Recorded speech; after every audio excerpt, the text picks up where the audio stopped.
Buenas noches, profesor. Le voy a hablar sobre el déficit de cuenta corriente en los Estados Unidos en el 2005. Este fue un problema que afectó a los Estados Unidos, inició desde 1998 y fue creciendo exponencialmente hasta llegar a su máximo esplendor en el 2005. Dicho problema superó a crisis que pasaron países en 1970, generalmente de economías mucho más pequeñas. Durante este problema, el déficit venía acompañado de ingresos de extranjeros. A medida que los extranjeros financiaban el exceso de gasto de los Estados Unidos en relación con sus ingresos, conforme acumulaba esas entradas, se ensanchaba hasta niveles sin precedentes la brecha de tenencias externas de activos estadounidenses y las tenencias estadounidenses de activos externos.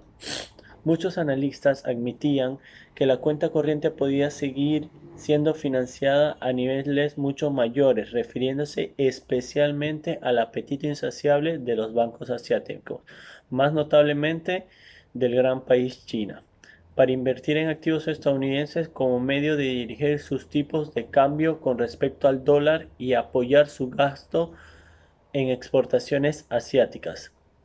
Además, en toda esta crisis, los analistas observaron que los altos niveles de endeudamiento externo, que al ser 2,8 veces mayores que las exportaciones, se estaba aproximando a la gama que exhibían las economías latinoamericanas en problemas. Un país como Estados Unidos se estaba asemejando a economías latinas que son consideradas tercermundistas y un poco decadentes.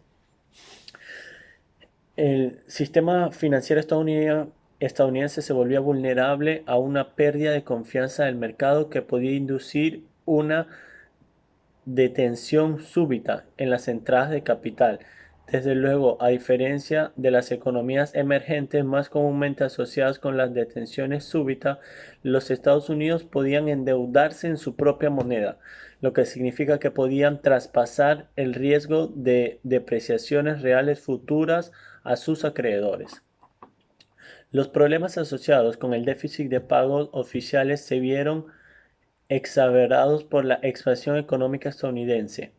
Un poco hablando de reseña, podemos decir que después de 1995 la economía estadounidense comenzó a recalentarse y la inflación empezó a subir ante los grandes aumentos de gasto social y la intensificación de gastos militares que apoyaban las guerras de Vietnam. Conforme el dólar se sobrevaloraba en comparación a otras monedas, los bancos centrales extranjeros se veían obligados a defender sus vínculos, tipos de cambio mediante la compra de dólares. Continuando con esta breve reseña de la anterioridad de la crisis, podemos hablar de 1971, donde se fijaron nuevas paridades para las monedas que ya estaban respaldadas por el oro, pero la especulación persistente contra las nuevas paridades llevó al sistema a su colapso. En 1973 las monedas del mundo comenzaron a flotar independientemente. Luego vino una recesión mundial cuando se intensificaron la precisión inflación exacerbada por la crisis petrolera en 1973. El empeoramiento del déficit gemelos de Estados Unidos llegó a su fin a finales de la década de 1980. El dólar ponderado por el comercio experimentó una disminución del 40% y tanto el déficit de cuenta corriente como el déficit fiscal se estrecharon hasta alcanzar casi el equilibrio.